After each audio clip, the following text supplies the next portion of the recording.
in the area of expertise of our next guest, Stuart Ainsworth, works in venom research. Good morning. Morning. At the Liverpool School of Tropical Medicine. Yep. Just, Stuart, first of all. Hold on. Why does Liverpool have a School of Tropical Medicine? That's a good question. The School of Tropical Medicine in Liverpool is the oldest one in the world. It was the very first School of Tropical Medicine, and it was founded by shipping magnates in the late 19th century because their sailors kept getting ill when they were going abroad. Makes sense when you say that, of course. Yeah. So, yeah. Yes, coming from wild and exotic places with all sorts of things that the Isle of Man. wouldn't have known what it was.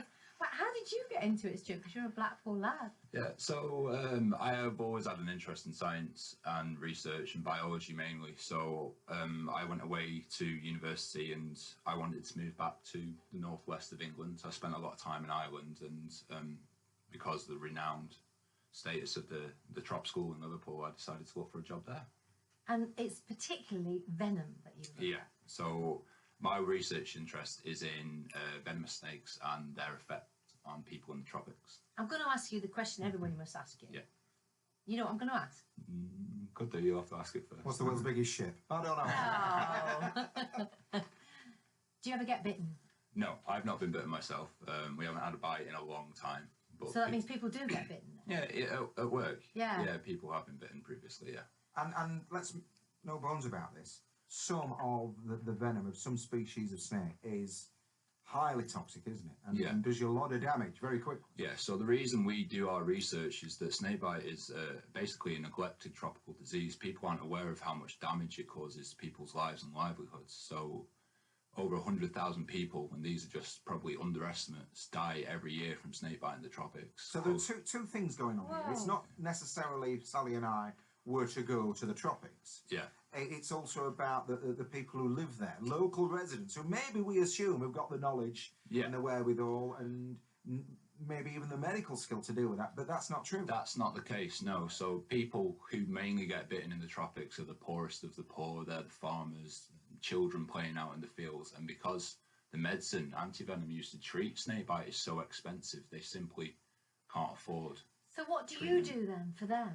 So our work is mainly on trying to make snakebite therapies, so antivenoms, safer and more affordable for people in, mainly our focus is sub-Saharan Africa. I don't know if this sounds true for you, Sam. I am basing a lot of this interview on knowledge gained from B movies in films, whereas it's like, you've got to suck out the venom if your mate gets bitten. The only way to get well again is to have even more venom put into you. Yeah. Is this all bluff? Is this all bluff? No, brilliant. Let's start with the sucking the venom out. Okay. Sucking the venom out is completely and utterly useless. It will not help you. The best thing to do if you're bitten by a venomous snake is get to hospital. Okay. Yeah. And what about the... And will it happen? Because on a film, it's within 10 seconds. Yeah. Is it, in some cases, I imagine it can be that quick, paralysis kicks in and... So you can feel the effects if you're bitten by a neurotoxic snake, like a mamba or a cobra. You can feel the effects, like you'll get tingling lips quite quickly, but generally you won't be in serious trouble until possibly an hour after the bite. What is it doing to the body? I know it's getting into the bloodstream, but then is it shutting down the vital organ? So with neurotoxic snakes like your cobras and the mambas, basically they're blocking your nerves from sending signals. So it's slowly paralysing you. Are they the most dangerous? So a lot of neurotoxic snakes are very, very dangerous, yes, but you've got your vipers, which cause death usually 2 or 3 days after the bite. And is it a bite that you'll know you've had? Of course, for most species you'll get instant pain and you'll know that you've been bitten, but there are some species of snakes, like some mambas and sea snakes, that you might not even be aware that you've been bitten. How does a viper operate then? You spoke about that as a species, a category that is different. So basically with snakes you've got your elapids, which are your cobras, and then when they bite you, you usually get neurotoxic effects. Vipers, when they bite you, you usually get bleeding disorders. So if you're bitten by a viper, basically your blood can't clot anymore. So it thins, sort of thing. Yeah, so exactly that. So your blood thins and thins and thins until eventually you hemorrhage. Have you been out there, Stuart? Unfortunately, not yet. But Unfortunately, that's very well clear. no. But our unit, we do work a lot in Kenya and Nigeria and Cameroon and places like that. Let's get this right. There's nothing, unless it's kept as pets, nothing in this country that is going to kill you if you get a snake bite, or is there? There is a species of venomous snake in the UK, and that's what most children know. It's the adder. They're found all over the UK. In Lancashire, you'll probably find them up in Trafford Bowling, somewhere like that. Bowling, that's it. Yeah, up on the fells. They do have venomous bite. Most people that get bitten, probably just a bit of pain, local swelling, but there are cases where people can have more serious symptoms, and there have been deaths from adder bites. So if you're bitten by an adder, you really should get it checked out. Yeah. You mentioned Ireland. Is it true there's no snakes in Ireland apart from the ones kept as pets? There are no snakes in Ireland. Yeah. Right. Did you just know that? I just knew that. Yeah. I don't know. It's a pub quiz question, isn't it? It's a St Patrick had his Yeah, St Patrick got rid of them all. Put them all into the sea. So what is your hope then? Obviously, it's to do with the antidote, isn't it? And the idea is that you're going to make it so that in these countries where I had no idea, did you say 100,000 people? That's deaths, but probably like 500,000 people live with permanent disability as well. Oh my goodness. Good grief. This is staggering. We're going to take a song because we're going to try and get our head around this. And you mentioned sea snakes as well. Yeah. I never even consider snakes in the sea. I think of eels. Yeah. I will now. Yeah. Oh, no. We're not going to go for a dip, are we? No. If this hasn't put you off, and I don't fancy sushi all of a sudden, but if this hasn't put you off, we're still talking about cooking meals, new recipes.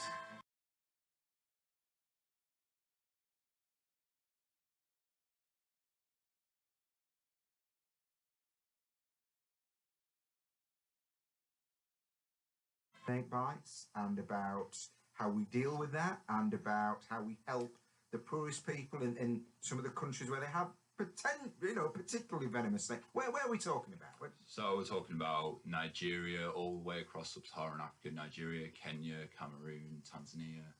You know what? I've quite often spoken to people from Rotary who pioneered for the polio vaccine. Yeah. And they have worked, I mean, I might be right in saying here that they think they've eradicated it from big chunks. Yeah, polio is very nearly eradicated. Yes, and that happened. You almost feel as if you want some kind of push behind yourself.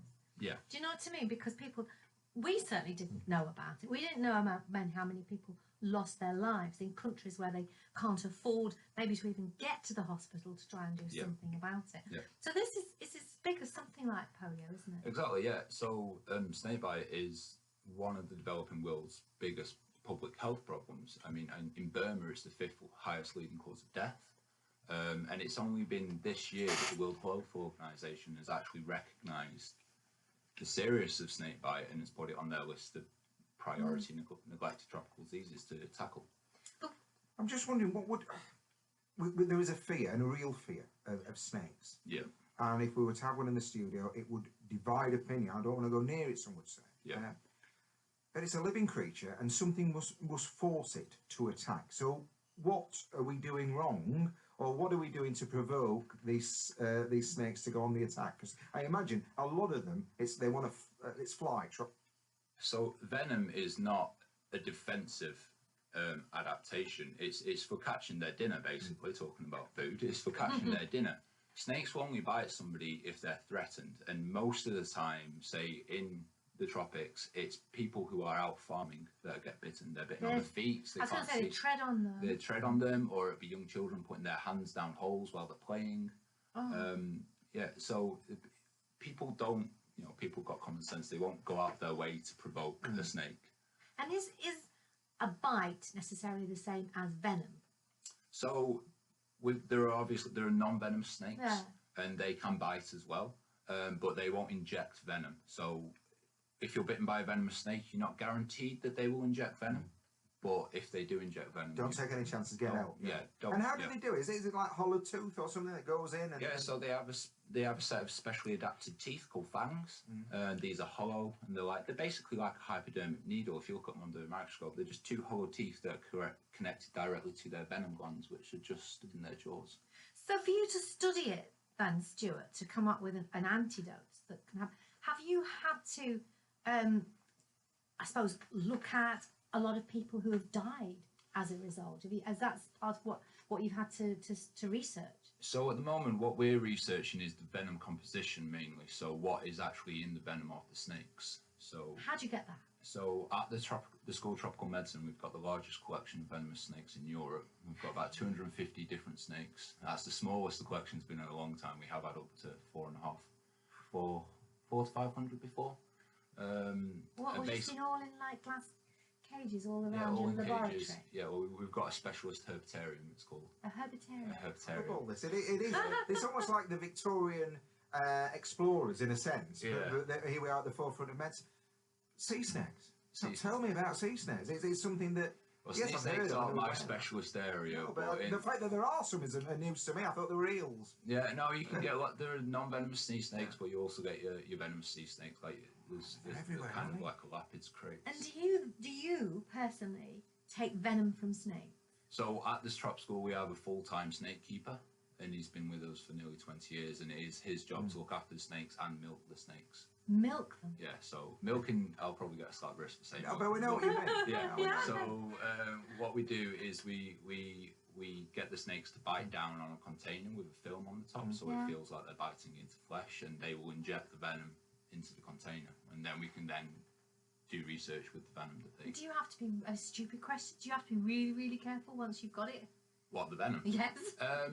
Venom is actually quite safe. If you spilt it on your hands, it wouldn't. It has to be injected for it. It's not corrosive. It has to be. It has to get in the It, bloodstream. it has to It's get the within same. your Right. tissues. Yeah. Got And you. have you looked at it to see what it's made up of? Is that part of what you're doing then? Yeah. So with venoms from different snake species are all very, very different. They are from remarkable species to creatures, aren't species. they? I mean, Yeah. they're frightening, but they're remarkable. Yeah. But it's mainly made up of different proteins, different types of toxins. So each different venom has more than one type of toxin.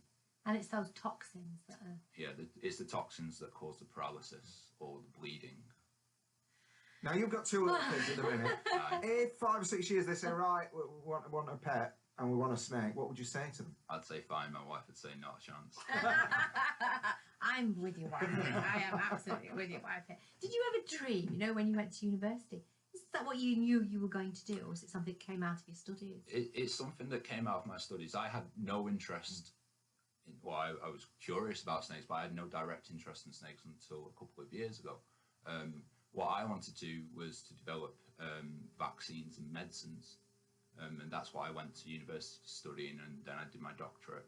And this is just an application of those skills. Well, I'll tell you, it's been It's fascinating. jaw isn't it? dropping, Yeah. to use a snakish. Well, just finally then, how far off are you completing this research to be able to, at a reasonable price, be able to save people in these tropics? Unfortunately, we're still a fair bit off. The problem is because there's so many different snakes in the tropics, antivenoms will only work for the snake that you've been bitten with.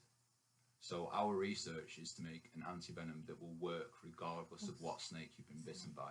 Wow. And we are making significant progress towards that. Well, come back in because by then there'll be far more things to worry about, and we need answers. Well, just before you go, can I ask you about parks? Yeah. Your favourite park? Stanley Park, Blackpool. What's good about it? It's huge. It's beautiful as well. I mean, there's so much to do. We've relatives in Kent who are jealous of the park. Yes, Blackpool. come on, bring it on. And also, we're talking about cooking meals. What is your signature dish when you're allowed in the kitchen? Pizza. Well, you've got a good number to ring, have you? Been lovely meeting you. Stuart, Thank you. thank very you so much. How interesting was that? Music was my first love.